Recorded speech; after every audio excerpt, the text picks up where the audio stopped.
All right, let's dive right into this explainer. Today, we're unpacking a truly fascinating theological framework that actually explains some of the most intense political and social fractures of our modern world. We're going to look at how an ancient cosmic perspective, specifically the divine council worldview, addresses the deep roots of modern tribalism. You've probably asked yourself lately, why is the modern world so unbelievably fractured by tribe, party, and nation? I mean, we see extreme tribalism and political absolutism every single day, right? It feels like a very modern 21st century problem. But today, we're exploring how an ancient text diagnoses this exact behavior. As you'll see, humanity has always been remarkably skilled at taking basic, everyday forms of belonging and turning them into sacred, ultimate centers of our identity.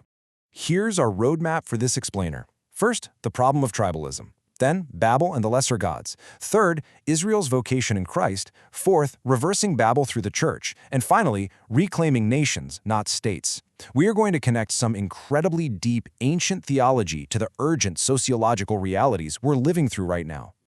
Section 1. The problem of tribalism. Now, what's really interesting right out of the gate is how the source text frames nationalism and tribalism. It doesn't just see them as political flaws, it sees them as theological symptoms of a deeply fractured world. The author maps out two extreme approaches we usually see today. On one side, you have secular globalism, which essentially tries to erase distinctions through human unity apart from God. On the flip side, you have baptized nationalism, which goes the other way and absolutizes distinctions, basically making one empire or one nation the ultimate bearer of meaning. The text rejects both of these extremes, positing instead that our nations are real and they are meaningful, but they are absolutely never ultimate. And that brings us to this incredibly punchy quote: "Tribalism trains the conscience to serve belonging rather than truth." Think about that for a second. When a political party basically becomes a church, or a platform becomes a rigid creed, dissent is suddenly treated like heresy. This happens the moment we take limited, earthly realities and turn them into the ultimate, sacred center of who we are. Section 2. Babel and the lesser gods. So, to really grasp this, we have to rewind to Genesis 11, the ancient story of humanity trying to build a tower and a civilization entirely around its own name and power. This sets up a foundational biblical paradigm called the divine council worldview. Drawing from passages like Deuteronomy 32, this concept reveals an unseen spiritual architecture behind our global divisions. It's like a giant cosmic puzzle. In this worldview, the post-Babel nations weren't just randomly scattered with different languages. Actually, scratch that. It's more like they were judged, disinherited, and literally handed over to the administration of lesser, rebellious heavenly beings. Now, the number 82 is absolutely key here. It points straight to Psalm 82, which explains that these unseen rulers, these lesser gods over the nations, became totally corrupt. They ruled unjustly, they showed partiality, and they failed to rescue the afflicted. So the author makes the case that the fundamental problem with the nations isn't just that we have bad human rulers, it's a deeply rooted spiritual enslavement. Section 3. Israel's vocation in Christ. Let's move along and see how this builds. Genesis 12 essentially arrives as the divine counter-movement to Genesis 11. God starts this massive reclamation project. After the great scattering at Babel, we see God calling Abraham around 2000 BC with a promise to bless literally all the families of the earth.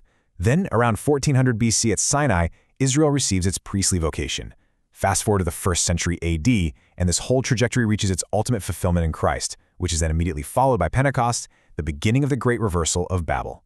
The crucial takeaway is this: Israel's election was a priestly vocation to mediate blessing to all peoples, not an endorsement of ethnic self-exaltation. The source draws a really vital line between election and salvation. Israel was called out from the nations, sure, but it was for the sake of the nations. Their election was always meant to point beyond itself to eventually reclaim all those disinherited peoples of the world we just talked about. Section 4. Reversing Babel through the church. Okay, we're moving from the diagnosis into the solution.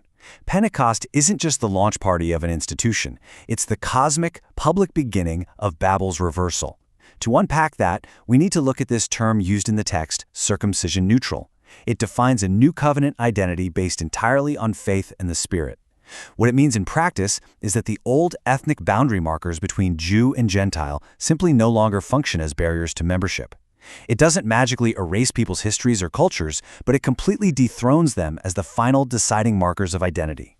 When we compare these two monumental events, the contrast is just stunning. Babel was all about building upward to make a great human name, and it resulted in a world totally fractured by judgment.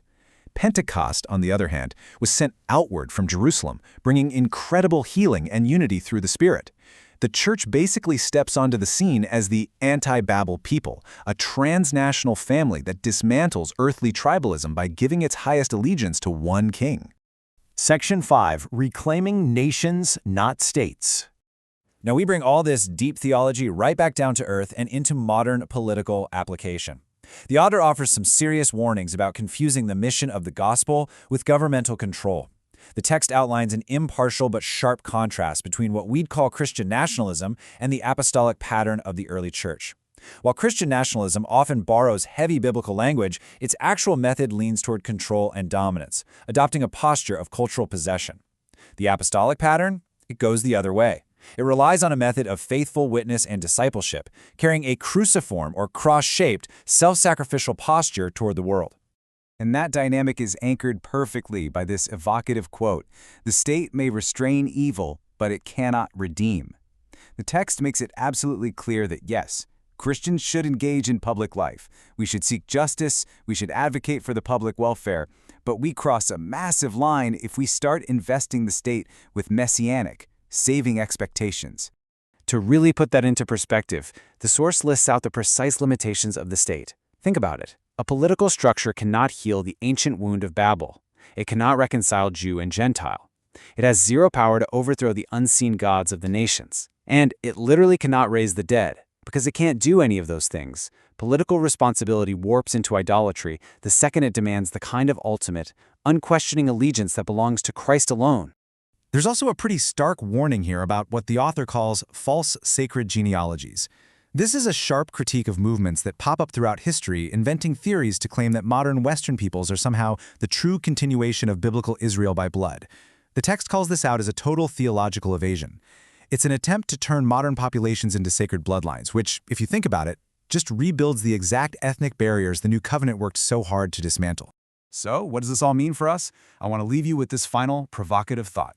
If our earthly nations are indeed provisional, meaning they are real, they matter, but they are not the ultimate reality, will we continue to let the ancient echoes of tribalism rule our hearts, or will we align our highest allegiance with a restored, transnational kingdom?